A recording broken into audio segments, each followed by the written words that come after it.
धेरै वर्ष अगाडिको कुरा हो। जापानको कुनै गाउँमा दुईजना बुढाबुढी बस्थे। उनीहरू गरिब थिए तर निकै दयालु थिए।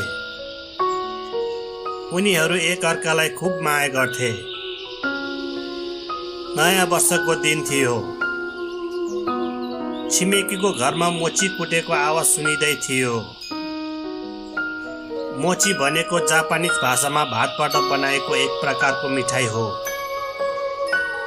अनि बुढीले बुढालाई भनिन्, ए बुढा, हामी पनि नयाँ वर्ष मनाउने होइन? बुढाले भने, मनाउनु त पर्ने हो, तर हामीसित पैसा नै छैन, खै कसरी नयाँ वर्ष मनाउने?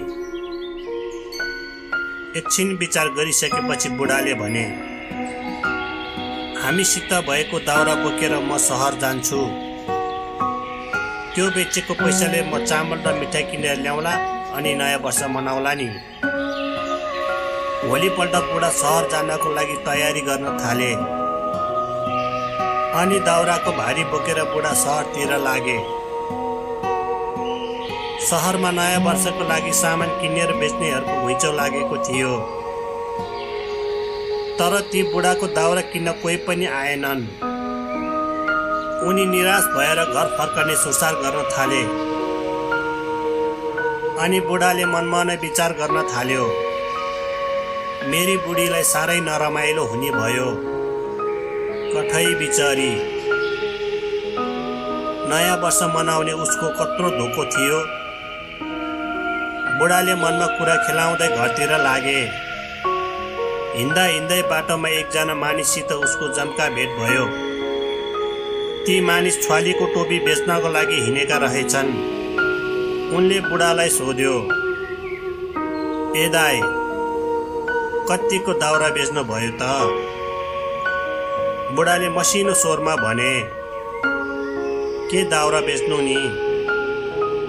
एक पैसाको पनि बेच्न सकिएन। बरु आफ्नो सुनाउनुहोस् न, कतिवटा टोपी बेच्नु भयो? अनि टोपीवाला मानिसले जवाफ दियो, खोइ आफ्नो पनि उस्तै हो, एउटा पनि बेच्न सकिएन। टोपी बेच्ने मानिसले एउटा प्रस्ताव राख्दै भने, ए दाइ, यसो गरौँ न, हामी एक अर्काको सामानसित आफ्नो सामान साटौँ न। बुढालाई टोपी बेच्ने मान्छेको प्रस्ताव मन पर्यो। अनि उनीहरूले आफ्नो सामान एक अर्कासँग साटासाट गरे।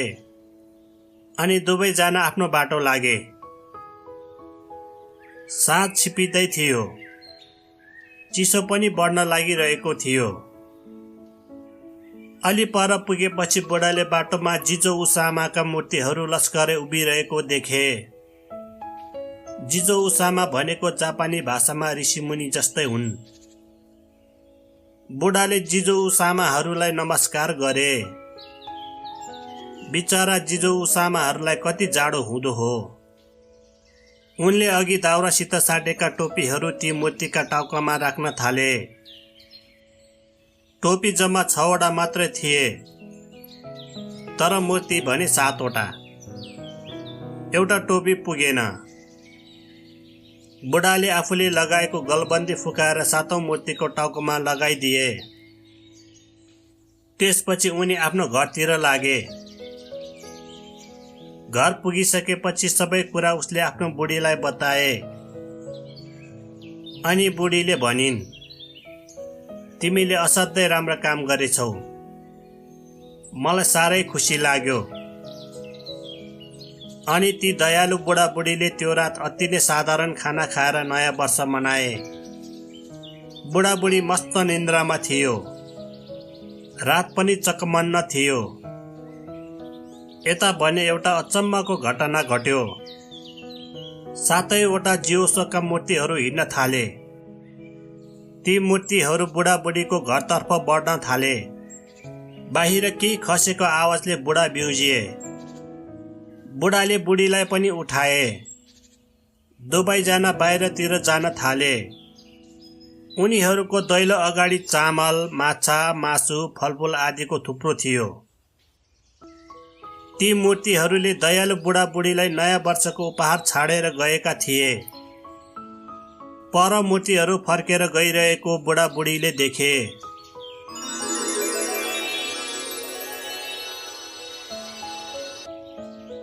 बुढाबुढीले ती जिजौसामाका मूर्तिहरूलाई परैबाट नमस्कार गरी धन्यवाद दिए।